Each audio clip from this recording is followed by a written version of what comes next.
जय श्री राधे। हरे कृष्णा। जय भोलेनाथ। आप पर राधा रानी की कृपा सदैव बनी रहे। आज दिनांक है 26 फरवरी और दिन है गुरुवार। आज फाल्गुन मास के शुक्ल पक्ष की 10वीं तिथि आज सुबह 2:42 से शुरू होकर देर रात 12:33 पर समाप्त होगी और आज ब्रह्म मुहूर्त सुबह 5:18 से 6:05 तक रहेगा। सूर्योदय होगा सुबह के 6:54 पर। सूर्यास्त होगा शाम को 6:24 पर और आज राहु काल दोपहर 1:30 से लेकर 3 बजे तक रहेगा। आइए सुनते हैं घर में खुशियों के भंडार भर देने वाली नित्य नेमी सीता माता की कथा। नियम किया करती थी, वह हर रोज श्री राम को कथा सुनाया करती थी। एक दिन श्री राम भगवान को किसी काम के लिए बाहर जाना पड़ गया तो सीता माता कहने लगी कि प्रभु, मेरा तो 12 वर्ष का नित्य नेम है, अब मैं बाहर जाएंगे तो मैं कथा किसको सुनाऊंगी। श्री राम ने कहा, तुम कुएं की पाल पर जाकर बैठ जाओ, वहां औरतें पानी भरने आती हैं, उन्हें तुम अपनी कथा सुना देना। सीता माता कुएं की पाल पर जाकर बैठ जाती है। एक स्त्री आई, उसने रेशम की जरी साड़ी पहन रखी थी और सोने का घड़ा ले रखा था। सीता माता उसे देखकर कहती है, बहन, मेरा 12 वर्ष का नित्य नेम सुन लो। वह स्त्री बोली कि मैं तुम्हारा नित्य नेम सुनूंगी तो मुझे घर जाने में देर हो जाएगी और मेरी सास मुझसे लड़ेगी। उसने कहानी नहीं सुनी और वह ऐसे ही चली गई। उसकी रेशम जरी की साड़ी पट गई, सोने का घड़ा मिट्टी के घड़े में बदल गया। सास ने देखा तो पूछा कि यह किस दोस्त को अपने सर लेकर आई है। बहू ने कहा कि कुएं पर एक औरत बैठी थी, उसने कहानी सुनने के लिए कहा, लेकिन मैंने उसकी कहानी नहीं सुनी। उसी का यह परिणाम हुआ। बहू की बात सुनकर अगले दिन वही साड़ी और घड़ा लेकर सास कुएं की पाल पर गई। सास को वही माता सीता बैठी मिली और माता सीता ने कहा, बहन, मेरी कहानी सुन ले। सास बोली कि एक बार छोड़, मैं तो 4 बार कहानी सुन लूंगी।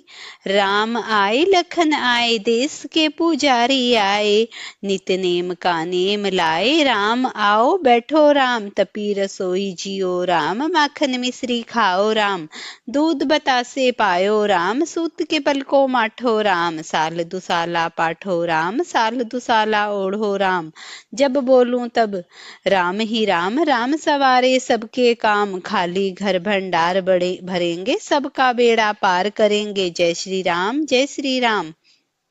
सास बोली कि बहन, कहानी तो बहुत अच्छी लगी। कहानी सुनकर सास चली गई और उसकी साड़ी फिर से जरी की बन गई, मिट्टी का घड़ा फिर से सोने के घड़े में बदल गया।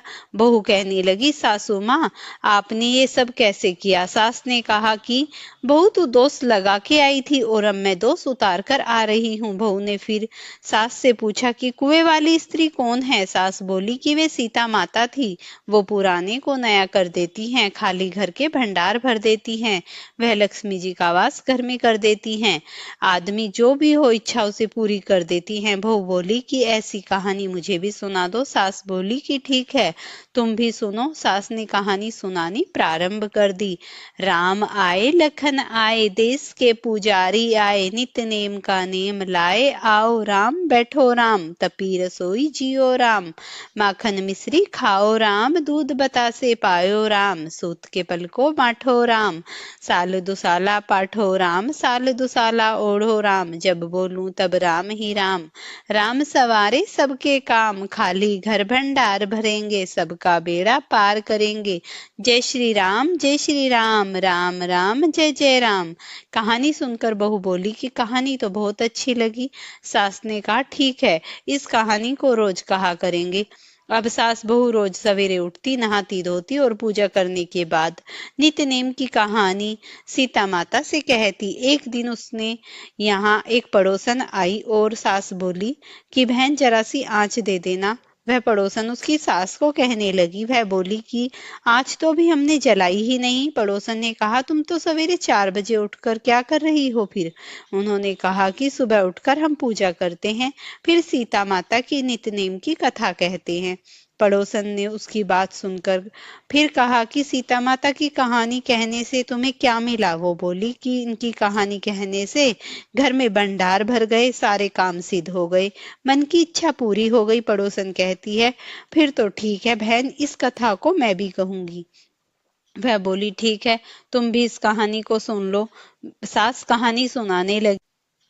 आए राम लखन आए, देश के पुजारी आए, नित नेम का नेम लाओ, आओ राम बैठो राम, तपी रसोई जियो राम, माखन मिश्री खाओ राम, दूध बतासे पायो राम, सूत के पलको माठो राम, साल दुसाला पाठो राम, साल दुसाला ओढ़ो राम, जब बोलूं तब राम ही राम, राम सवारे सबके काम, खाली घर भंडार भरेंगे, सबका बेड़ा पार करेंगे, जय सिया राम, जय सिया राम, जय जय राम।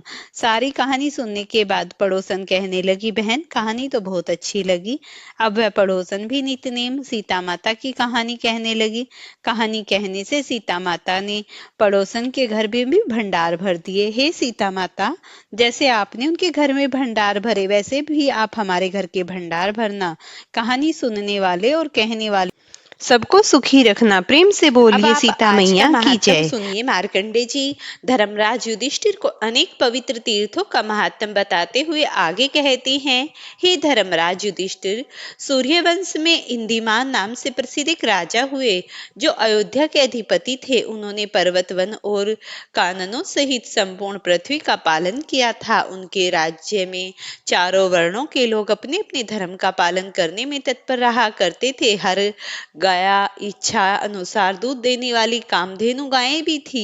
पृथ्वी हरी भरी खेतों से सुशोभित होती थी। एक दिन राजर्षि इंदु ने महर्षि वशिष्ठ जी से पूछा, महामुनि मैं अश्वमेध यज्ञ करना चाहता हूँ, सो किस तीर्थ में जाकर उसका अनुष्ठान करूं, कृपया यह बताइए। वशिष्ठ जी कहने लगे, राजन, वेद वेदता ब्रहा ऋषि गण आपको जैसी सम्मति दें उस प्रकार ब्राह्मण ऋषियों के द्वारा आपको यज्ञ का अनुष्ठान करना चाहिए। उस समय राज्यसभा में मरीच, कश्यप, अंगिरा, गौतम, दुर्वासा, च्यवन, ध्रुव, महामुनि, कर्ण और भी बहुत से उत्तम व्रत का पालन करने वाले मुनीश्वर बैठे हुए थे। महाराज इंदुमन ने उन सब से पूछा कि किस तीर्थ में क्या हुआ यज्ञ मनवांचित फल देने वाला होता है, कृपया यह बताइए। तब ऋषिगण कहने लगे कि राजन, इस काम के लिए ऋषियों ने अनेक भिन्न भिन्न तीर्थों को श्रेष्ठ बताया है। यह सुनकर दुर्वासा जी ने हंसते हुए कहा, राजन, ब्राह्मण ज्ञान की अधिकता से ज्येष्ठ माना जाता है। क्षत्रियों में जिनका बल और पराक्रम अधिक हो वही श्रेष्ठ माना गया है। वैश्य का ज्येष्ठत्व धन और धान्य की अधिकता पर निर्भर नहीं और शूद्र जन्म तथा आयु के अनुसार ही श्रेष्ठ माने जाते हैं। 7 कल्पों तक जीवित रहने वाले तीनों वेदों के ज्ञाता त्रिकालज्ञ महर्षि मार्कंडे जी ने रहते हुए धर्म का निरूपण और निश्चय करने की शक्ति किसकी है? आप महाराज, आप नर्मदा के तट पर विद्यमान धर्मारण्य में जाइए। वहां मार्कंडे जी के बताए उसी स्थान पर आप अपना यज्ञ प्रारंभ कर दीजिए। देवऋषि, आप जैसा कहते हैं मैं वैसा ही करूंगा। ऐसा कहकर राजा इंदुमन ने अपनी मैत्री देवगभ्य को यज्ञ की उसी सभी सामग्री ले चलने का आदेश दिया और वहां के ब्राह्मणों और मुनियों के साथ दिव्य वाहन पर बैठकर बड़ी प्रसन्नता के साथ यात्रा की। उनके साथ अंतरपुर की रानियां भी थी। सबने साथ राजा इंदुमन धर्मारण्य में पहुंचे जहां मार्कंडे जी विद्यमान थे। वहां जाकर उन्होंने मार्कंडे जी को साष्टांग प्रणाम और यथावत पूजन किया। राजा इंदुमन को आया देखकर महामुनि मार्कंडे जी ने पूछा कि राजा कुशल तो है ना? बहुत दिनों के बाद दिखाई दे रहे हो। इन ब्रह्मर्षियों के साथ यहाँ किस प्रयोजन से तुम्हारा आना हुआ है, बताओ। तब राजा कहने लगे, हे ब्राह्मण देवता, मैं यज्ञ करने के लिए यहाँ आया हूँ, सो किस तीर्थ में उसका अनुष्ठान करूं यह कृपया कर मुझे बताइए। सुनकर मार्कंडे जी कहने लगे, हे राजन, समुद्र, पर्वत, पृथ्वी पर जितने भी तीर्थ हैं वे सब नर्मदा नदी में स्नान करने के लिए जाते हैं।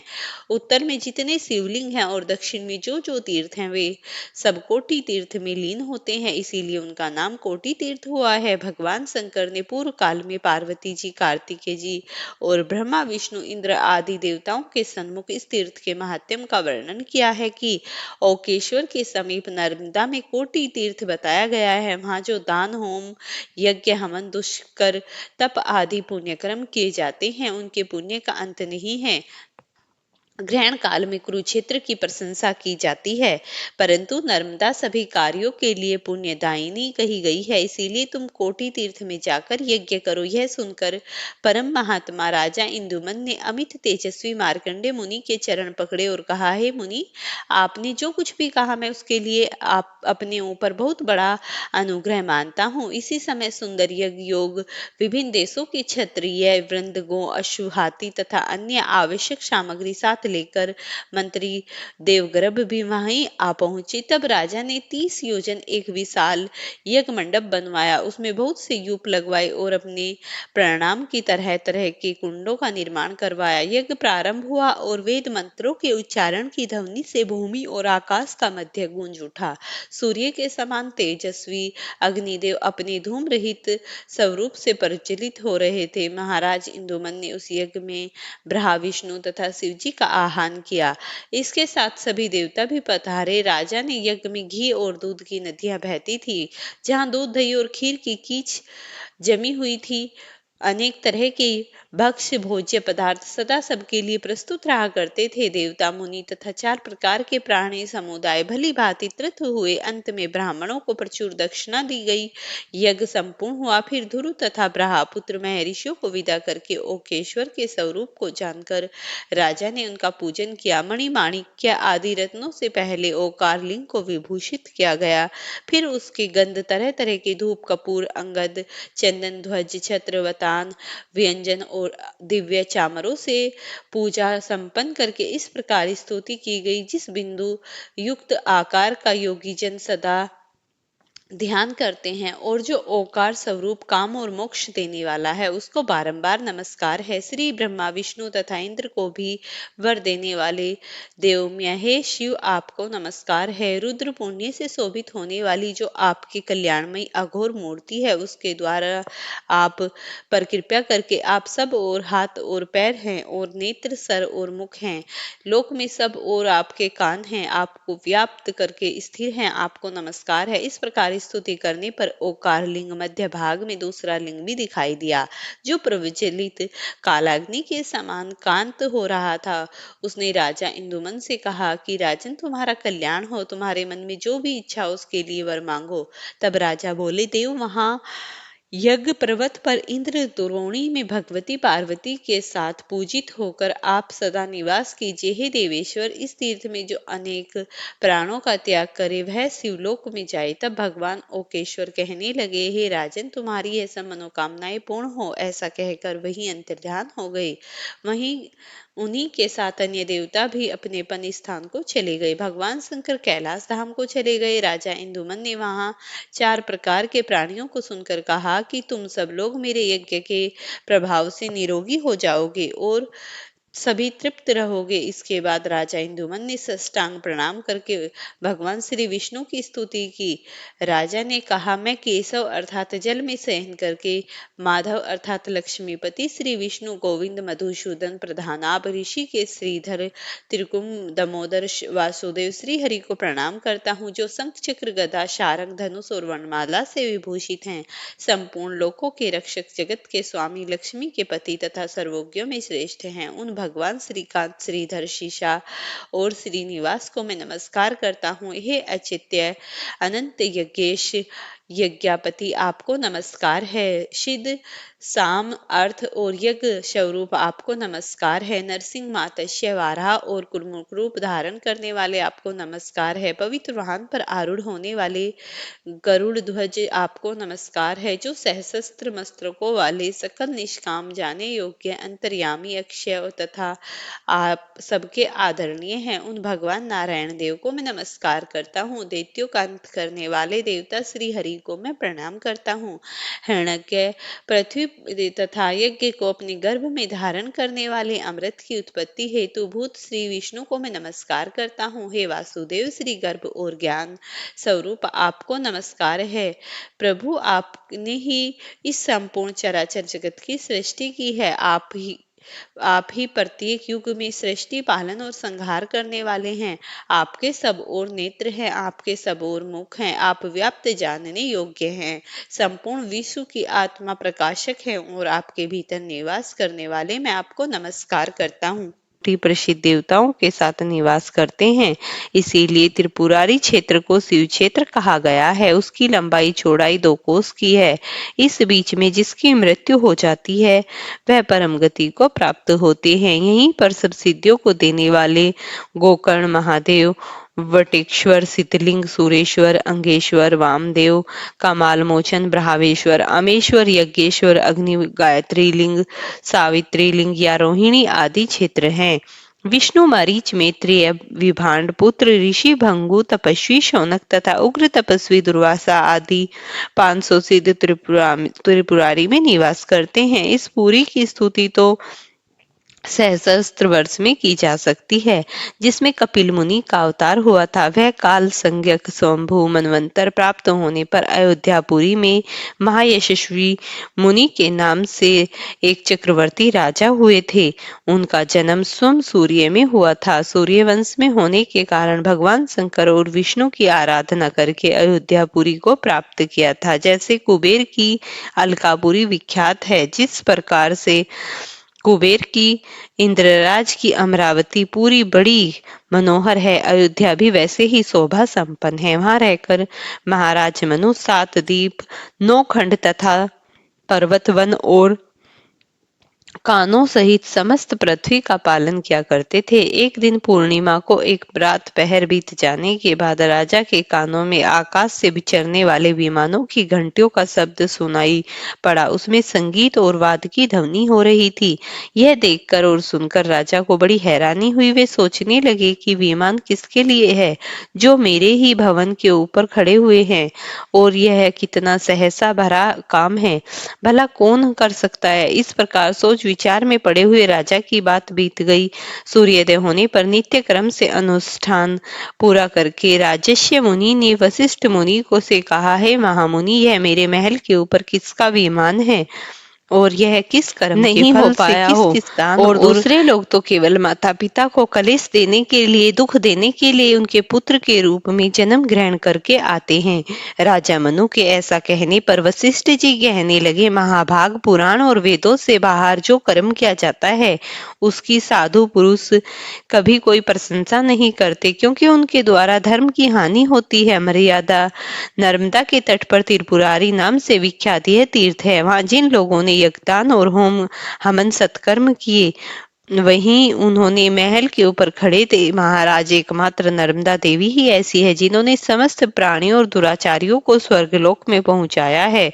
संसार समुद्र में डूबे हुए पाप से दूषित मन वाले जीवों को भी स्वर्गलोक में पहुंचाने के लिए नर्मदा नदी दिव्य विमान स्वरूप है। महाभाग श्री विष्णु इस प्रकार बताकर अपने परम धाम को प्राप्त हुए। प्रिय भक्तों, अगर आपको ये कथा पसंद आई हो तो इसे लाइक और शेयर करना, चैनल पर नए हैं तो चैनल को सब्सक्राइब करना।